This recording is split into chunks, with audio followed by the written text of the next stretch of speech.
Colin Aldrich could never have foreseen this. His life seemed to be going perfectly. 6 months ago, he received a promotion at work, along with a decent raise. Celia's interior design business was thriving, and she was now making a significant contribution to their family income. The house they had bought 2 years ago wasn't luxurious, but it was spacious enough for their needs and located in a good area. Recently, he and Celia had even started discussing the possibility of having children. Everything seemed to be falling into place, so he wasn't expecting trouble when it came crashing down on him like a tidal wave. Colin couldn't help but notice the unfamiliar car parked in front of his house, but its presence didn't alarm him. However, his concern grew when, after parking his car in the garage and entering the house, he found Celia sitting in the living room with a man he didn't recognize. As he walked into the room, she immediately stood up, and Colin couldn't help but notice how slim and attractive she looked. But it was only when he focused on her face that he realized how nervous she seemed. "Hello, darling," she greeted him, her voice wavering slightly.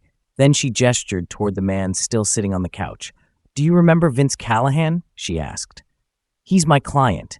I did some renovation work in his office. You've met before, haven't you?" "Oh yes, now I remember," Colin replied, trying to keep his tone steady. "Hello, Vince. Nice to see you again. What brings you here?" Vince threw a hesitant glance at Celia, who cleared her throat nervously. "Darn it, this is not easy at all," she murmured, taking a deep breath as if bracing her for what was to come. "Darling, I have no other choice. I'm leaving you." Those words hit Colin like a punch to the gut. "What did you say?" he stammered, not believing his ears. Celia shook her head sadly. "I know this is shocking, but I've filed for divorce." Colin stumbled backward and sank heavily into an armchair across from the couch. "Why? Why?" he asked, his voice barely above a whisper. "We didn't want this to happen," she said, regret lacing her words.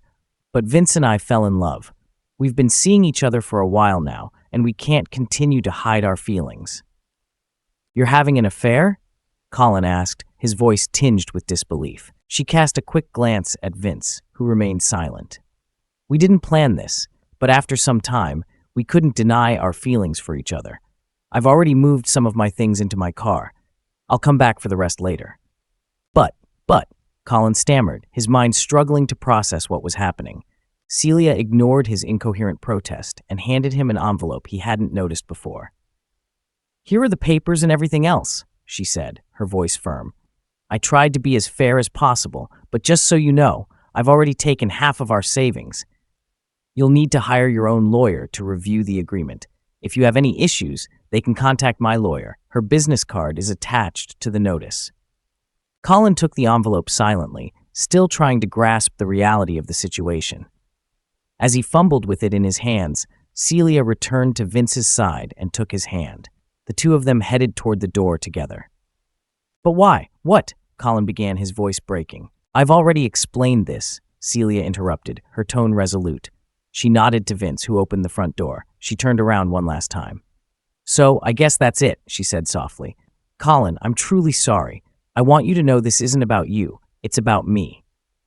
Then they left, taking with them the happiness Colin had enjoyed for the past 8 years. Colin had always considered himself level-headed. When there was an emergency at work, he could coolly and quickly analyze the problem before deciding on the next steps. But today, that ability had abandoned him. His thoughts were chaotic, jumping from one to another, unable to focus on anything. How could I not see this coming? Where can I find a good lawyer? How am I going to prepare for the meeting with Ferguson tomorrow morning? Did Celia plan anything for dinner? How am I supposed to get through this at all?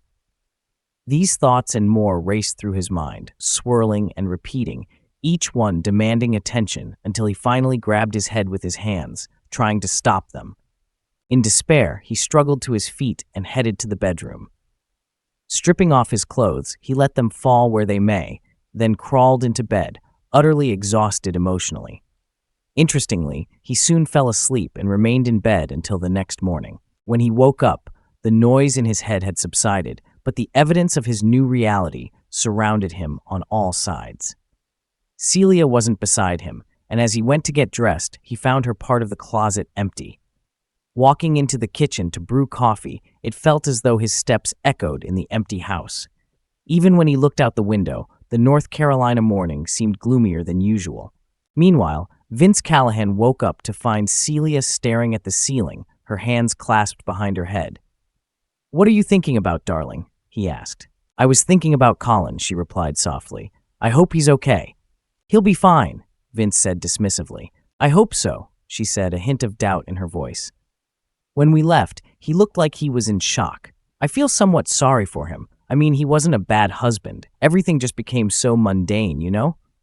"Well, that won't happen with us," Vince promised, playfully nibbling at her neck before rolling on top of her and kissing her passionately. "Oh, Vince," she sighed as memories of the passion from the previous night quickly returned, driving any thoughts of Colin from her mind. For most of the day, the envelope Celia had given him sat unopened on Colin's desk in his home office. Finally, unable to delay any longer, he opened it and began reading the divorce petition and proposed financial settlement. Focusing on the dry legal language was difficult because he absolutely didn't want a divorce. What he wanted was to bury his head on the desk and cry, but he didn't want anyone in the office to see him in such a state. After a few minutes, he stood up and slowly made his way to his boss's office. She had hired him long ago and had been his mentor ever since. When she saw him at her door, she looked up and took a closer look. "Are you okay, Colin? You don't look well. Do you know the name of a good divorce lawyer?" he asked, his voice tinged with hopelessness. "Damn it, Colin, not you and Celia. Please sit down," she said, standing up and closing the door to her office before sitting in a chair next to him, placing her hand on his forearm. "Tell me what happened," she asked, clearly concerned. This time, Colin didn't hold back his tears. Meeting with the lawyer recommended by his boss left Colin feeling more frustrated than ever. The lawyer's advice was to simply accept what Celia had proposed and move on. "But I don't care how fair her offer is," Colin protested. "First of all, I don't want a divorce, and I certainly don't want to pay her to leave me and live with some other man." "Listen, you need to think about this rationally," the lawyer sighed.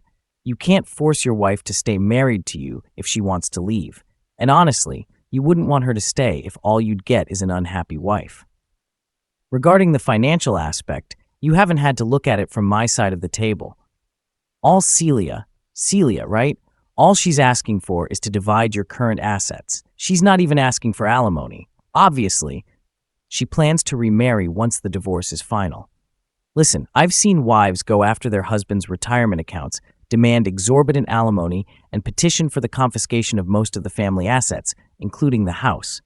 Your wife is being reasonable. Don't anger her and provoke retaliatory actions." "Maybe so," Colin stubbornly replied, "but the fact remains I still don't want a divorce."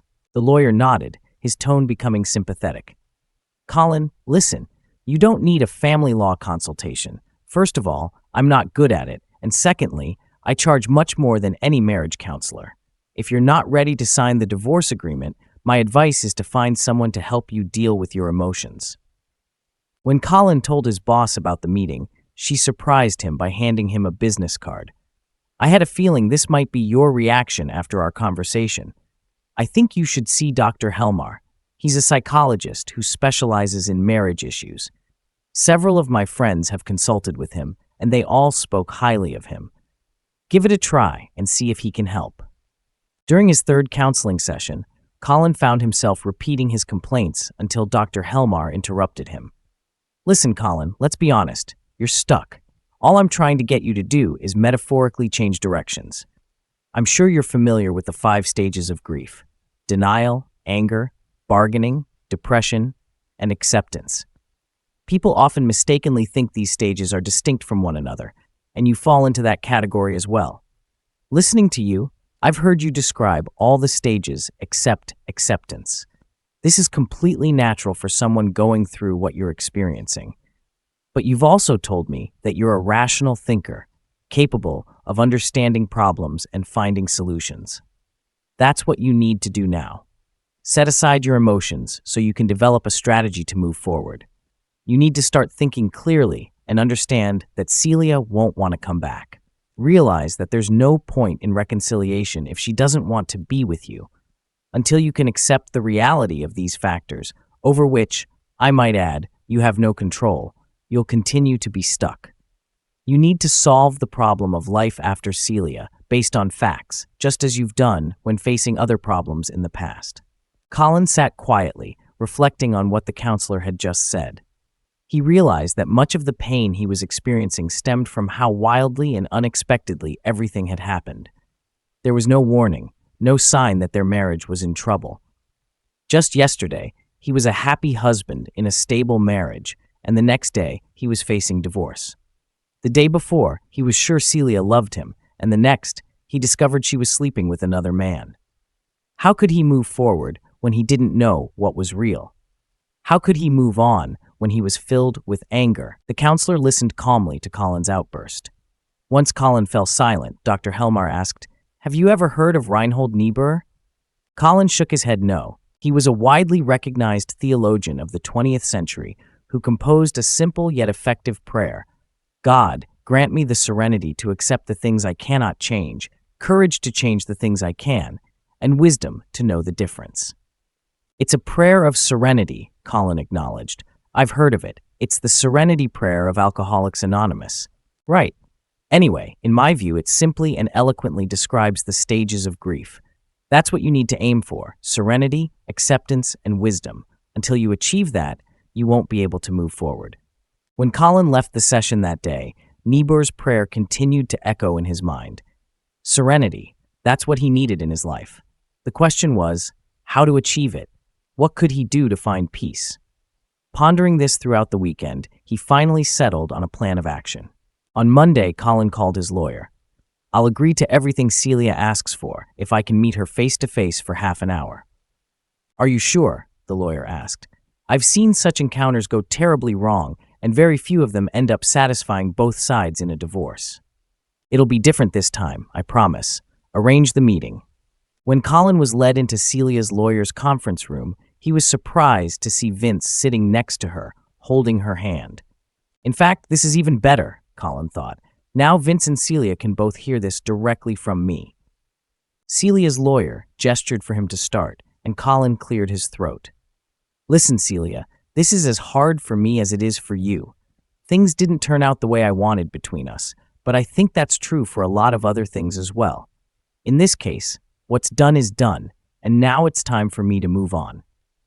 My lawyer said that you offered a fair settlement and advised me to accept it. Considering that I need to move forward, that's what I'll do. He took a pen from the table and boldly signed the agreement. As the couple on the other side of the table exchanged looks of relief, he added, "There's something else I want to say." The couple froze, fearing what might come next. I understand that you plan to get married as soon as the divorce is finalized, Colin continued. So in the spirit of moving forward, allow me to wish you all the happiness in your marriage that you deserve. With these words, he walked around the table and shook hands with the astonished Vince. Then he leaned in, gave Celia a friendly hug, and kissed her on the cheek. As the two lovers watched in surprise, he turned and walked out of the room. They looked at each other. What just happened? Vince asked. Celia shook her head in astonishment. I didn't expect that, she admitted, then smiled. But it's wonderful. The last thing I would want is a war between us every time we see him. After signing the divorce agreement, Colin had to sell the house they jointly owned. Celia wasn't interested because she had moved into Vince's house. Colin didn't have the means to buy out Celia's share, and even if he did, he realized that the house was too big for him and held too many memories. The good news was that the real estate market was on the rise, so selling the house wouldn't be a problem. The bad news was that over the 2 years since buying the house, its value hadn't increased much, even with the increased demand. But ultimately, Colin had enough for a down payment on a 2-bedroom condominium in a good residential complex. By the time the house was sold, his new apartment was purchased, and Colin had moved into it. The waiting period for the divorce was almost over. Colin learned from a friend that Vince and Celia had already sent out wedding invitations. Needless to say, Colin didn't receive an invitation, but he found out that the happy couple would be going on their honeymoon to the Caribbean. He made his plans accordingly. When the sun-kissed couple returned, Vince picked Celia up, preparing to carry her over the threshold. But upon entering, he noticed a card slipped under the door with the inscription, "Check the back terrace." Concerned, he set his new wife down, grabbed her hand, and hurried to the terrace. At first, he didn't see anything unusual, but when he turned in another direction, his eyes widened, and he gasped. There gleamed a luxurious propane grill with 3 burners, connected and ready to use. "Did you buy this for me?" Vince asked, clearly surprised. "I've always wanted one like this, but they're so expensive." "No," Celia confessed. "I know nothing about it." Trying to understand the origin of the gift, she noticed an envelope taped to the shiny stainless steel lid of the grill. Approaching it, she removed the envelope and opened it. After reading the card inside, she caught her breath. "I can't believe this. It's from Colin. It says, 'Best wishes on your wedding.'" "Colin gave us this?" Vince asked incredulously. "If this is what he meant by moving on, then all I can say is he's a better man than I am. This is an amazing gift. I can't wait to grill on it this summer." "I have to call and thank him," Celia said, as Vince checked out the grill's capabilities. When Colin picked up the phone, he heard a mix of surprise, gratitude, and even a slight sense of guilt in Celia's voice. "Colin, we just found your wedding gift. I can't believe you bought us this expensive grill. It's too much." Did Vince like it? Liked is an understatement. He's still out on the terrace, drooling. "Perfect. I was hoping he'd like it. But you shouldn't have done anything like this. We didn't even invite you to the wedding." Colin chuckled. "Come on, that would have been too weird. But I meant what I said. It's time for me to accept what happened and move on. The gift is my way of showing that's exactly what I'm doing. So I hoped you and Vince would like it." When Celia returned to the veranda to tell Vince about it, he shook his head in surprise. "Like I said, he's a better man than I am. Anyway, how about I cook up a few burgers for dinner tonight, Mrs. Callahan?" As April turned into May, Celia and Vince started making plans to celebrate Mother's Day with Celia's mom. They decided to invite her to a nice restaurant, but when they proposed the idea to her, Celia's mom objected. "Mother's Day is chaos everywhere. I'd be happier if we celebrated here at home." Vince quickly agreed and prepared a special dish of salmon and grilled vegetables, cooked on his new favorite toy. On the way, Celia asked her husband, "Did you remember to buy flowers for Mom?" Slapping his forehead, Vince quickly turned off the highway and pulled into the parking lot of a regional grocery store chain. Soon, he returned with a dozen pink roses. "They've wilted a bit," he apologized to Celia, "but it's the thought that counts." Arriving and taking the dishes to the kitchen, Vince handed the roses to Celia's mother with Mother's Day wishes. "Thank you, Vince," she said to him. "I'll put them in a vase later." Then she suggested they serve themselves and take the plates to the dining room. "Your dad is starving," she whispered to her daughter. When the food was brought out, Celia couldn't help but notice the magnificent bouquet of flowers sitting in the middle of the dining table. "Mom, they're beautiful," she said. "Did Dad give them to you?" Her mother chuckled. "Dad? He told me I'm not his mother. Actually, Colin sent them to me. Aren't they beautiful?" "Colin?" Celia asked, surprised. "Exactly. It's very sweet of him," her mother said, nodding as Celia noticed a fleeting frown on her new husband's face. Later that day, when the couple was back home, Celia took a few moments to herself and called Colin. "Why did you send that bouquet to my mother?" she asked. "Ah, so it was delivered on time. Did she like the flowers?" "Of course, she was delighted," Celia admitted. "They were beautiful, but why did you send them?" Colin sighed. "Your mother has always been very kind to me, and since my own mother passed away many years ago, I've always felt a special closeness to her, so I wanted to show my respect. I hope that wasn't a problem." "No, not at all. Like I said, she was really grateful. It's just that I didn't expect it, that's all. Honestly, I really appreciate it too. Well, if I haven't made a mistake, I'd like to ask for a favor." Sure. What is it?" "It's a bit awkward to talk about, but I think it's time for me to get back into dating." Celia hesitated. "Colin, I'd feel really awkward if you were trying to set me up on a date." "No, nothing like that. I just imagine inviting a date over to my apartment, and honestly, it's a mess right now. More like a disaster zone. Can I hire you for some remodeling? You've always had much better taste than me." "This is unexpected, but of course, I think I can do that." I've just finished a big design project, so I'm free and can start right away. Can I come over next week and take a look at everything? Of course. I work from home 3 days a week, so Monday, Tuesday, or Wednesday would work for me. Great. I'll come over on Tuesday during the day. When Colin let her into his apartment the following Tuesday, Celia immediately understood what he had been talking about. The walls were painted in a dingy white color, the carpet was worn and faded, and the furniture mostly consisted of what he had inherited from their former home. I can see that we could choose from a variety of options here, she said after surveying the place. So maybe first, decide on the style you prefer. He shrugged helplessly. Honestly, Celia, I'm not very knowledgeable about styles, color theory, and all that. He looked around uncertainly, then brightened. What I really want is for you to design a place that you would personally like, he gestured with his hands. I don't mean something feminine and pink. I definitely want it to look like a straight man lives here. But I also don't want it to look like a sports bar. He pointed toward her. Just a place that someone like you would appreciate. A place where a woman with good taste would feel comfortable. You're the only one I can trust with this. That's really flattering, Colin. Actually, I think I know exactly what you want. Let me go back to my studio and develop some sketches. Then, after preparing several options, I'll give you a call and we'll see what you choose. Perfect. Thank you, Celia. I really appreciate it.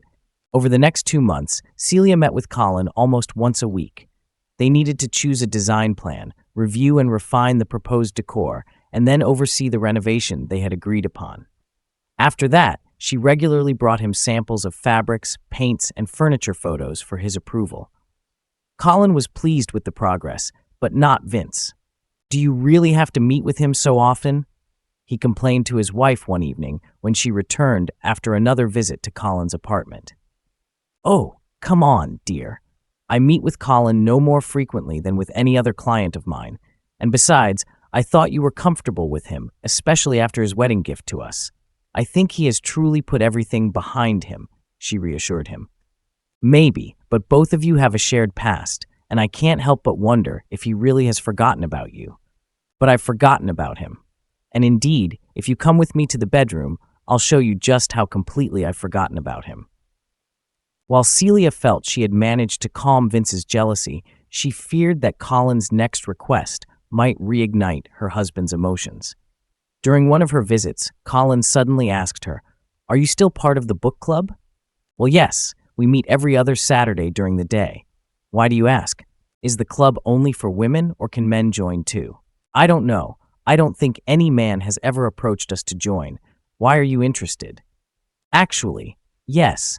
I've told you that I want to start dating again, but I really don't know what to talk about with a woman. Most of the girls I know aren't really into sports, so we probably don't have much in common. But if I knew more about the books my potential partner might read, it would at least give me something to start a conversation." "All right, I understand," she nodded. "Actually, that's quite thoughtful of you. How about this? At our next book club meeting, I'll inquire about your participation. If they're okay with it, I'll let you know, and you can join the next gathering. If not, I can at least inform you about which book we've chosen so you can read it on your own." "I really appreciate that, Celia. Of course, I'd prefer to participate in the discussion and hear what you ladies think about the book, but if my presence makes them uncomfortable, I'll familiarize myself with the book independently." When Celia brought up this topic in conversation with her book club friends, she was pleasantly surprised to find that they were enthusiastic about Colin joining their group. "If you don't feel uncomfortable with your ex-husband's presence, we'd like to hear a male perspective," they told her. Celia found it amusing that two unmarried ladies seemed to enthusiastically embrace Colin's offer to join. At the first meeting, Colin completely won over even those participants who had expressed doubts. Unlike a few ladies, Colin actually finished the book and was able to share some insightful conclusions. At the same time, he made sure not to dominate the discussion. Celia was relieved to see that Colin respected different opinions and repeatedly supported others in their conclusions. At the end of the discussion, everyone agreed that the experiment was a great success. And before leaving, everyone hugged Colin. Celia noted again that the single participants were particularly energetic in expressing their gratitude. Colin not only attended the next meeting, but also invited the group to hold their gathering in his recently renovated condominium. Upon arrival, the ladies spent the first half hour marveling at the decor, and Colin tirelessly emphasized that it was all thanks to Celia. As is customary, the host of the meeting provided snacks and drinks to the participants. Colin went all out, offering his guests several trays of appetizers and several bottles of Prosecco to set the right tone for the conversation. The ensuing book discussion might not have been particularly intellectual, but it was certainly lively. When it was time to leave, everyone dispersed with gratitude. One of the unmarried ladies, a pretty young redhead named Kelly, was so persistent in expressing her thanks that Celia had to invent a reason to pull Colin away from her. After everyone else had left, Celia stayed behind, offering to help Colin with the cleanup. He gratefully agreed. After the used plates and glasses were loaded into the dishwasher, he escorted her to the exit. Taking her hands in his, he thanked her for her help and for supporting his joining the group. "Actually, I should be thanking you," she shook her head. "Everyone had a great time, as you probably noticed, and I think you added a lot to our discussion. And thank you for all your compliments about the decor. It was really kind of you." "Always a pleasure," he replied. "And thank you for saving me from Kelly," he added mischievously. She tensed instantly. "You need to watch out for her, Colin. She's a sweet girl, but she's a bit young for you.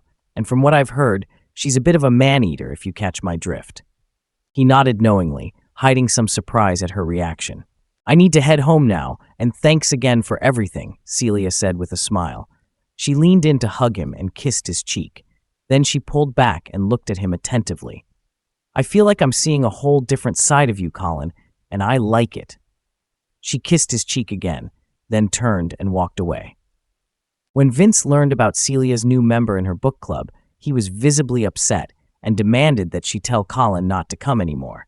She, in turn, was clearly irritated. "I won't do anything like that," she countered. "The girls like him, and he's a great addition to our group. So stop pretending to be jealous, Vince. Nothing bad is happening, and you look silly acting like it is." Vince managed to keep his feelings to himself, but that night he felt a strong desire to reclaim his wife as his own. Their lovemaking was unusually energetic. Vince seemed determined to assert his dominance, skipping the foreplay. Celia understood what was happening and decided it was wiser not to protest, but she had to fake it to encourage Vince to climax faster. Afterward, she kissed him and thanked him. But once he fell asleep, she slipped out of bed and took an Advil tablet. The next morning, Vince shyly apologized for how he had treated her the night before, but she waved him off. "I wouldn't want it to be like that every time," she told him, "but sometimes it's nice to change things up."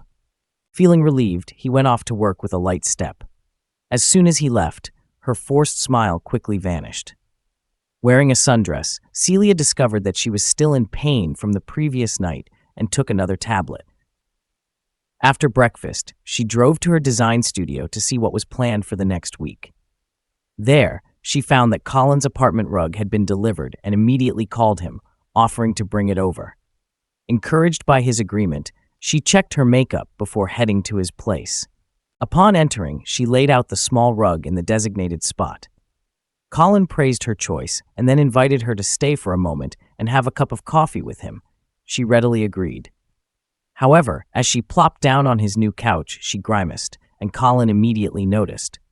"What's wrong, Celia?" he asked, a hint of concern in his voice. "Nothing serious," she replied. "Vince was a bit aggressive with me last night, and I'm a bit sore, that's all." She couldn't help but notice the concerned expression on his face, which then turned into a determined look. Without saying a word, he pushed the coffee table away from the couch. Then he grabbed his new rug and laid it out in front of her. Placing a pillow in the middle, he gestured for her to lie down on the rug. She weakly protested at first, but gave in when he insisted. As soon as she lay face down on the rug, propping her hips with the pillow, he straddled her and began massaging her neck, starting from the base of her skull. As his fingers glided and applied pressure, the tension began to leave her body, and she let out a satisfied groan. Then his hands moved to her shoulders, then along her spine, working on her broadest muscles. Soon, Celia was purring like a contented cat as he kneaded her aching back muscles. She was almost ready to drift off to sleep when she felt him move lower, sliding his hands under her pelvic bones and lifting them slightly. The effect was impressive. The pain she felt there disappeared. After working on her thighs for a few minutes, he released them and brought his hands to her firm buttocks. She gasped as his hands squeezed and massaged her, but before she could protest, he moved lower again. Now he was massaging the back of her thighs, gently pressing with his thumbs on her calves. After a few minutes of this procedure, he moved to her feet, lifting them to remove her shoes and working on the soles and toes. "Oh my, Colin, this is divine. I'm turning into mush," she murmured. He didn't say anything. Instead, he lowered her legs and began to slowly move upwards along her calves, first pressing on her Achilles tendons, then lightly trailing his fingertips along her skin. He smiled to himself, noticing her quickened breath. As his fingers moved higher above her knees, she felt the cool air on the back of her legs. She realized that he must have lifted her skirt that was getting in his way. But any quiet protest froze on her lips as he slowly moved further up. When he parted her legs and began to trace his fingers up and down the inner sides of her thighs, she let out a quiet moan. As his fingertips approached her panties, her hips began to move involuntarily. When he touched her lightly, they both realized how wet she had become. He was gentle and tender with her, and it felt like she had never felt so good before. After a few minutes, he rolled onto his back, and Celia, writhing, hugged him, laying her head on his chest. She started to say something, but stopped herself, not daring to voice what she was thinking. Instead, she snuggled closer, reveling in the warmth of his body. Their quiet breathing was interrupted by Celia's phone ringing. At first, she ignored it, but then reluctantly pulled the phone out of her bag. Seeing who was calling, she straightened up and answered the call. "Hi, Vince. How are you?" she said, trying to sound normal. "Sorry for missing your call. I was busy." "No, I'm free now. Sure, lunch sounds tempting. Where shall we meet?" "All right, I'll be there in half an hour. Love you." She turned and looked apologetically at Colin. "Sorry, I have to go." She hurried to the guest bathroom to freshen up as best she could.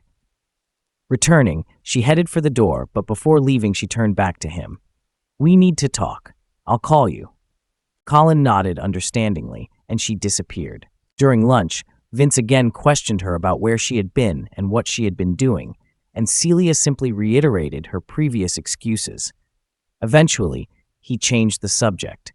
He felt like he noticed something different about her, but he couldn't figure out exactly what had changed. That night, he again wanted sex with her, ignoring her statement that she was too tired. She managed to take a shower at home after they returned, but she still feared that he might find some evidence of her infidelity.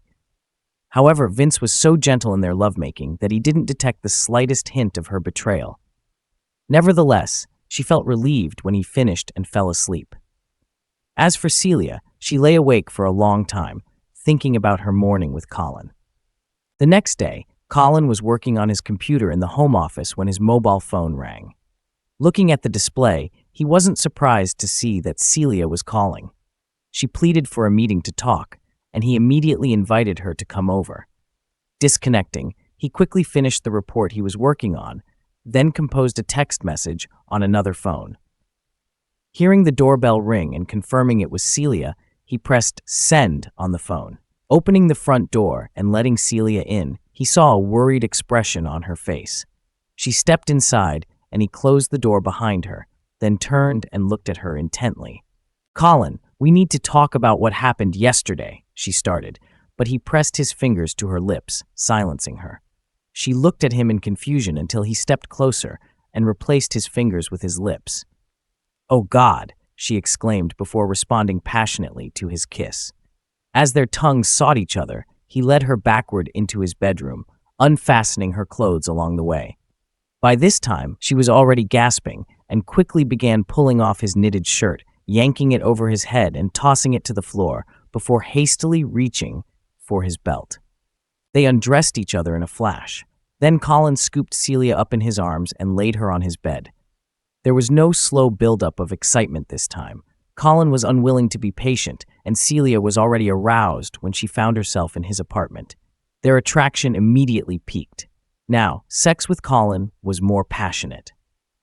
Vince was working at his desk when an anonymous text message came to his personal mobile. "If you want to find Celia, you should check Colin's bedroom," it read. "Who is this?" he typed, but received no reply. He would normally ignore a message from an unknown number, but this message heightened the paranoia he had been feeling for some time.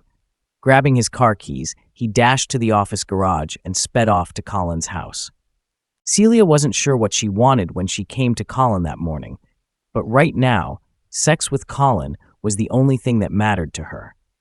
Vince roared into Colin's condominium parking lot. Spotting Celia's car, he screeched to a halt in front of the main entrance, not bothering to look for a parking spot.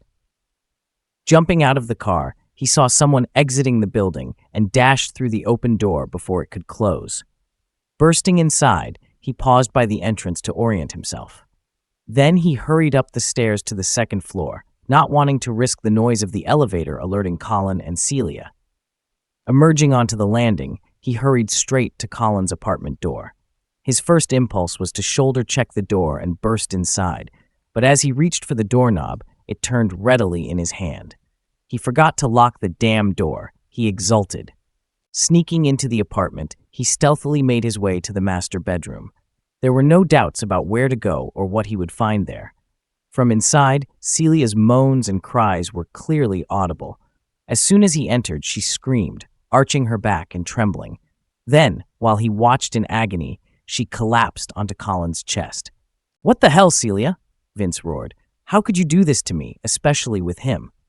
Shocked, she sharply turned her head to see the one person she most wanted to avoid. Vince stood there with obvious pain and anger, his fists clenched, tears streaming down his cheeks. "No, Vince, no, you have to let me explain," she started, but Vince didn't listen. "There's nothing to explain. You cheated. You've broken my heart. I never want to see you again." With these words, he turned and, blindly staggering, left the bedroom, heading for the front door. "Wait, Vince, stop! You can't be serious. Just wait a second," Celia cried out desperately, hastily pulling on her clothes to follow on. But Vince didn't turn back. His heart was shattered, and his mind was a whirlwind of emotions: anger, betrayal, and a deep, overwhelming sadness. He staggered out of the apartment, slamming the door behind him. Celia reached the door just as it closed, but by the time she threw it open and rushed out into the hallway, Vince was already gone. She stood there for a moment, her breath ragged, her mind racing. What had she done? How had everything fallen apart so quickly?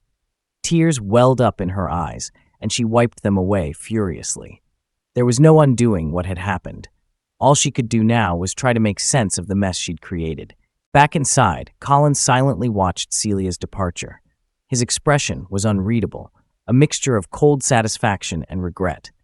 He didn't move from the bed as he listened to the distant sound of the apartment door slamming shut. Slowly, he stood up, feeling a strange emptiness settle over him. He dressed without a word and returned to his office. On his desk was the disposable phone he had used to send the anonymous text message. He picked it up, stared at it for a long moment, and then, with a sigh, dropped it into the trash bin. "I don't think I'll be needing this anymore," he muttered to himself. As the phone landed at the bottom of the bin, the screen briefly lit up, displaying the last message he had sent. "If you want to find Celia, you should check Colin's bedroom." Colin sat down at his desk, trying to focus on the work in front of him, but his thoughts kept drifting back to Celia and Vince. What had he accomplished today?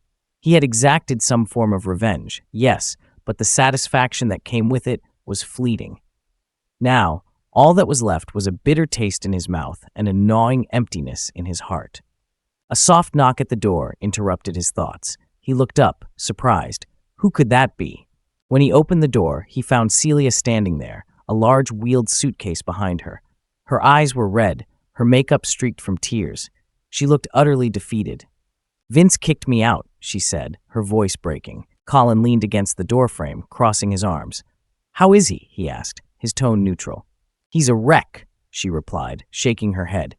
"Just a moment ago, he was shouting at me, and the next minute, he was sobbing uncontrollably. I could barely understand what he was saying. The only thing that was clear was that he wanted me gone as soon as possible. She looked up at Colin, her eyes pleading.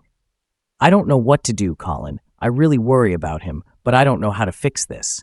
Colin nodded slowly, his expression hardening. I know that feeling, he said, his voice flat. Celia's face brightened a little, as if she saw a glimmer of hope. But at least for now, you and I can be together, she said, stepping closer to him. We don't need to hide what we feel for each other. She raised her hands to embrace him, but Colin didn't move. His expression remained cold as he took a step back, avoiding her touch. I don't think so, he said, his voice firm. Celia froze, her hands dropping to her sides. She stared at him, confusion and hurt flashing in her eyes. What are you saying, Colin? Colin looked at her, his eyes filled with a mixture of contempt and pity. You're right, Celia. We don't need to hide our feelings anymore. And my feelings are that I wouldn't take you back even if you were the last woman on earth. I'd be crazy to take back a cheater. No, a double cheater into my life. Her face crumpled at his harsh words. Colin, that's not fair. Maybe I cheated on Vince, but I did it because I realized I made a mistake leaving you. Now that I'm back, I want to spend the rest of my life proving to you that I can be loving and faithful. Colin let out a bitter chuckle. You're quite something, Celia. You treat men like they're interchangeable. Get tired of one, switch to another. If the second option doesn't work out, no problem. Just go back to the first. That's not how it is, Celia protested, her voice rising in desperation. You wanted me, Colin. You seduced me. He nodded, his lips curling into a cold smile. Yeah, I did. But you know what? All it took was a little politeness, a few compliments, maybe a gift, and you were ready to drop your panties. I have no doubt that if I took you back, it would happen again. Celia's face flushed with anger and shame. You're being cruel, Colin. I thought you still cared about me. I used to care, he replied, his voice icy. But I've seen who you really are now, and there's no way I'm letting you back into my life. As the song goes, we'll never be together again. He walked over to the door, opened it, and pointed to her suitcase. Get out! Tears streamed down Celia's face as she picked up her suitcase, her breath catching between sobs. Oh God, I can't believe this is happening. Where do I go? Colin crossed his arms over his chest, his expression unmoved. If you want my opinion, I'd recommend heading straight to hell. Shrinking before his anger, Celia staggered backward toward the door. Colin watched her go, his face hardening as he slammed the door shut behind her, making sure to bolt it this time. He stood there for a moment, the adrenaline slowly leaving his system. A grim smile played on his lips as he walked back to his couch, flopping onto it with a heavy sigh. As he began to relax, his thoughts drifted to everything that had happened. I wonder what Dr. Helmar would say about all this, he mused. After all, I followed some of his advice. I gained the wisdom to understand what I could change and the courage to make changes, even if it meant holding my nose sometimes. But I'll leave the acceptance part to Vince and Celia, he muttered. I don't think either of them will find peace easily. Vince will have to come to terms with being a cuckold about to get divorced.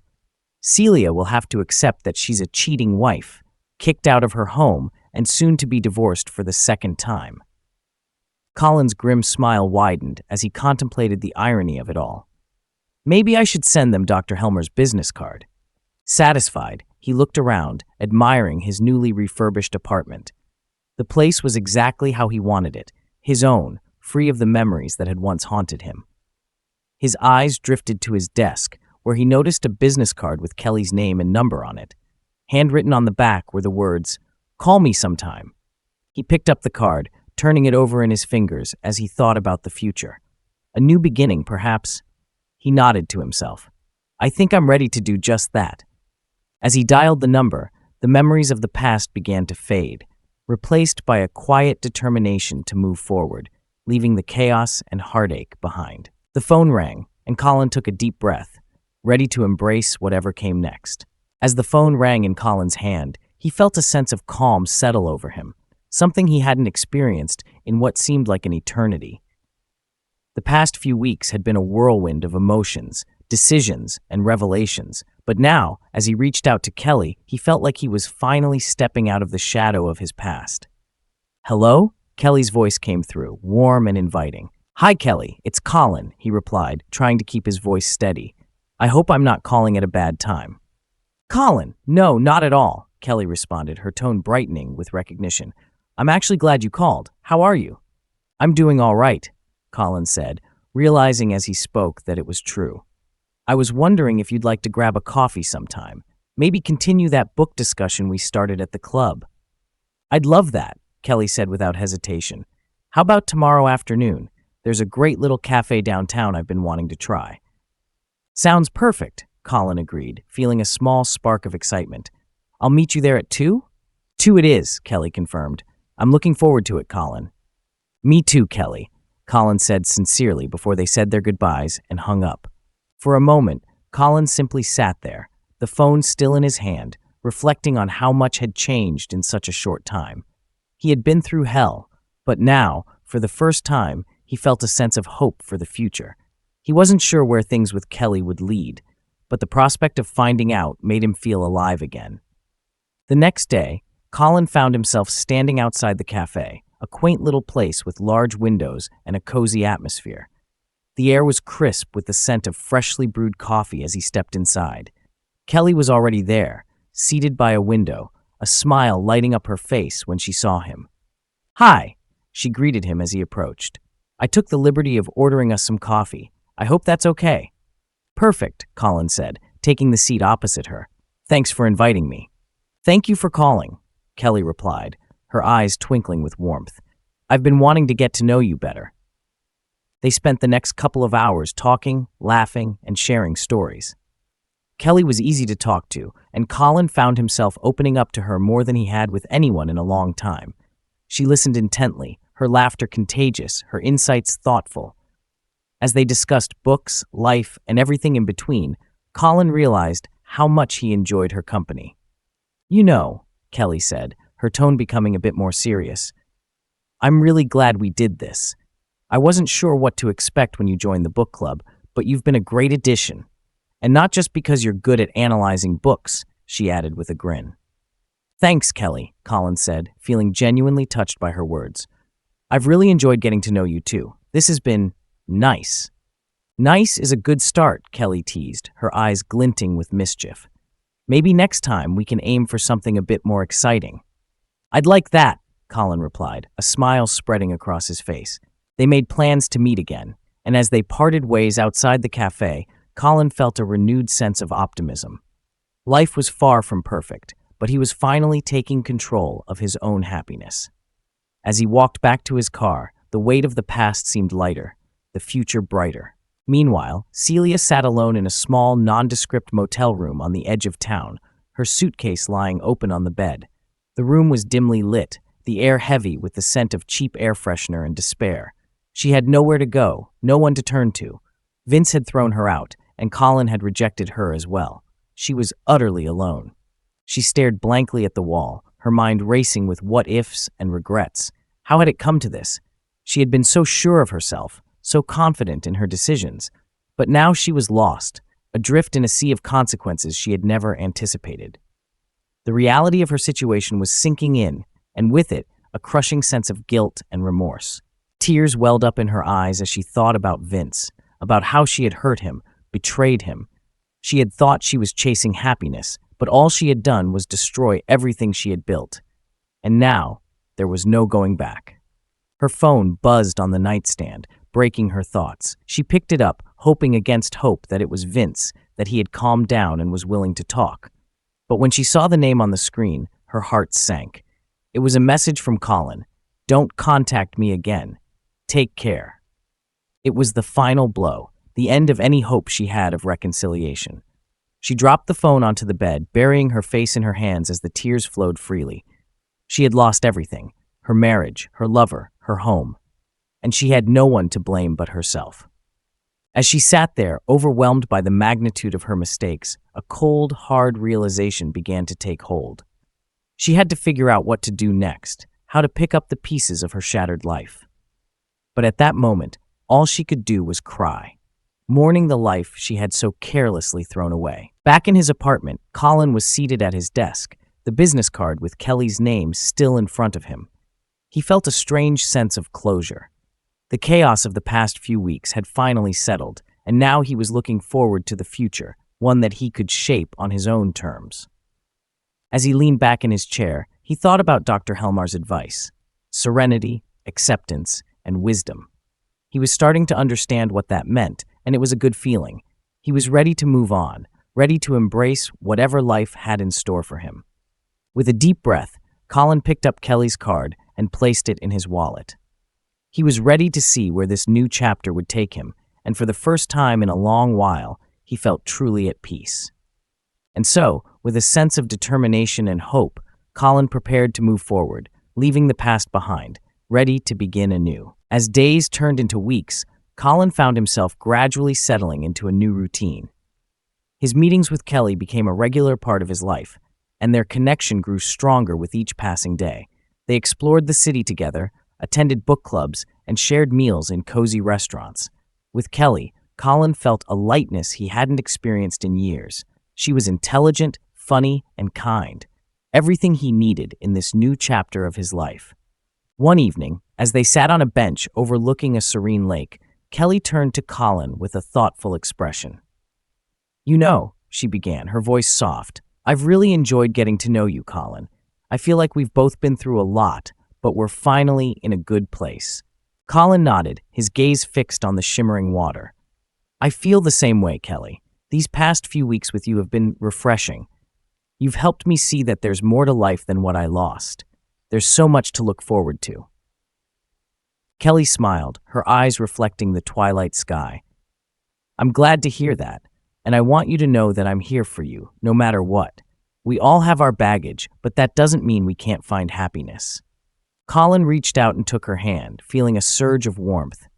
"Thank you, Kelly. You've been a light in the darkness for me." They sat in comfortable silence for a while, the cool breeze rustling the leaves around them. Colin felt a deep sense of peace, something he hadn't felt in a long time. The past no longer haunted him, and the future seemed full of possibilities. Eventually, Kelly broke the silence. "So, what's next for you, Colin? Any plans on the horizon?" Colin thought for a moment before replying. "I think I'm ready to start fresh, really fresh. I've been considering a new job, maybe even a move. A change of scenery might be exactly what I need to fully embrace this new chapter." Kelly's eyes sparkled with curiosity. "Where are you thinking of going?" "I'm not sure yet," Colin admitted, "but somewhere new, somewhere that feels like a fresh start. Maybe a smaller town, something with a slower pace. I've had enough of the fast life for a while." Kelly squeezed his hand, a gentle smile playing on her lips. "Wherever you go, I hope you find what you're looking for. And if you need any help along the way, you know where to find me." Colin turned to her, his heart swelling with gratitude. "Thank you, Kelly. You've been a huge part of this healing process for me. I don't think I could have done it without you." Kelly leaned in, and their lips met in a tender, heartfelt kiss. It was a moment of pure connection, free from the burdens of the past and full of promise for the future. Meanwhile, Celia's life had taken a sharp downward spiral. After Vince threw her out, she had tried reaching out to old friends and acquaintances, but her reputation had preceded her. No one wanted to get involved in her messy situation. She bounced from one motel to another, her savings dwindling rapidly. The isolation was suffocating, and the regret gnawed at her day and night. One particularly cold and lonely evening, as she sat on the edge of a rundown motel bed, Celia decided to reach out to the one person she hadn't yet contacted, her mother. She hadn't spoken to her mother in months, not since the affair had started. Taking a deep breath, she dialed the familiar number, hoping against hope that her mother would answer. After several rings, the line clicked, and a familiar voice came through. "Celia?" Her mother's voice was tinged with both surprise and concern. "Mom," Celia's voice broke as she spoke. "I need help." There was a pause on the other end, and then her mother sighed. "Celia, what's happened? Where are you?" I messed up, Mom. I messed up so bad. Vince kicked me out, and Colin, he doesn't want anything to do with me. I'm all alone, and I don't know what to do." Her mother's tone softened, though there was a hint of sternness. "Celia, I told you that the choices you were making would lead to trouble. But you're my daughter, and I can't leave you out there on your own. Come home, and we'll figure this out together." Celia felt a wave of relief wash over her. "Thank you, Mom. I don't deserve it, but thank you." "Just get here safely, Celia," her mother replied. "We'll talk when you arrive." Hanging up the phone, Celia felt the weight of her mistakes pressing down on her. But at least now she had somewhere to go. It wasn't much, but it was a start. As Colin and Kelly continued to grow closer, Colin began to make serious plans for his future. He started applying for jobs in different cities, focusing on smaller towns where life was simpler. Each day brought him closer to the idea of a fresh start, away from the memories that had once held him captive.